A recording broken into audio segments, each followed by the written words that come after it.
ओम शांति। आज 20 मई 2025 की साकार मुरली का विश्लेषण। मुरली भूमिका संगम युग की यह सबसे सौभाग्यशाली घड़ी है जब स्वयं परमपिता परमात्मा शिव बाबा अविनाशी ज्ञान रत्नों द्वारा ब्राह्मण आत्माओं को स्वर्णिम भविष्य की प्राप्ति करा रहे हैं। आज की मुरली आत्मिक स्थिति की ऊंचाई, देही अभिमान, माया की पहचान, अहिंसा की परिभाषा तथा अव्यभिचारी प्रीत जैसे गहन बिंदुओं को उजागर करती है। मुरली में बताया गया है कि कैसे ब्राह्मण आत्मा योग बल से विश्व का मालिक बनने का अधिकारी बनती है। मुरली विश्लेषण। पहला, अविनाशी कमाई का महापुण्य काल। बाबा कहते हैं, यह समय बहुत भारी कमाई करने का है। कमाई कराने के लिए ही बाप आया हुआ है। बाबा यहाँ यह स्मृति दिलाते हैं कि अब तक की सभी लौकिक कमाइयाँ विनाशी थीं। यह समय है आत्मिक खजानों की कमाई का, जो जन्म जन्मांतरों तक साथ चलती है। दूसरा, देही अभिमानी पुरुषार्थ का मुख्य स्तंभ।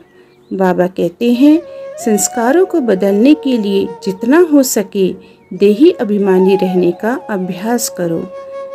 आत्मा की स्मृति में स्थित रहने से ही मन, बुद्धि और संस्कार शुद्ध होते हैं। देही अभिमानी स्थिति से ही दैवी संस्कारों की स्थापना संभव है। तीसरा, बाप का कार्य पतितों को पावन बनाना है। बाबा कहते हैं, बाप असुरी संस्कारों को दैवी संस्कार बनाने के लिए आए हैं। बाबा स्वयं आकर आत्माओं को रचता और रचना का ज्ञान देकर पुनः आत्माओं को पावन और श्रेष्ठ बनाते हैं। चौथा, योग नहीं याद।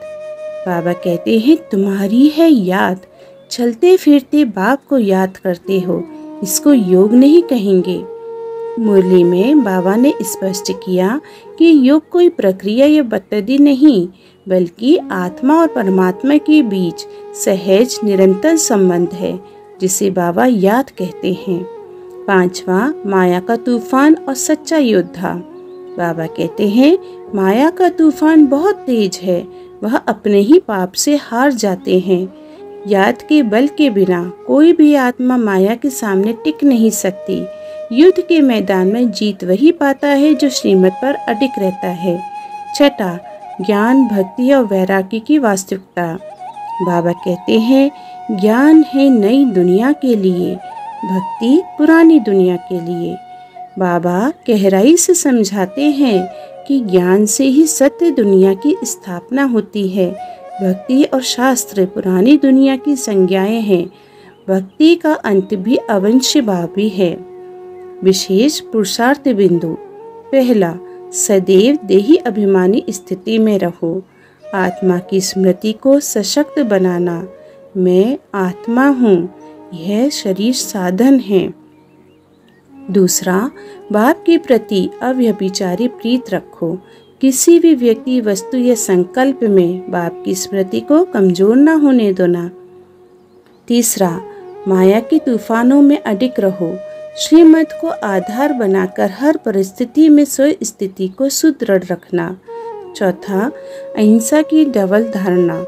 न केवल हिंसा से दूर रहना, बल्कि काम कटारी से भी मुक्त रहना, यही डबल अहिंसा है।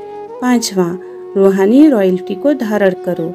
चेहरे व चलन में आत्मिक गरिमा व पवित्रता का प्रकटीकरण हो। छठा, अपकार्यों पर भी शुभ भावना। सेवा की सच्ची शक्ति शुभ संकल्पों से अपकार्यों को भी परिवर्तन कर देना। सातवां, नॉलेज का स्वभाव बनाओ। ज्ञान केवल पढ़ाई न रहे, बल्कि यह चिंतन और व्यवहार में झलकना चाहिए। निष्कर्ष। आज की मुरली हमें स्मृति दिलाती है कि ब्राह्मण जीवन की सफलता का मूल आधार है बाप से संबंध और याद।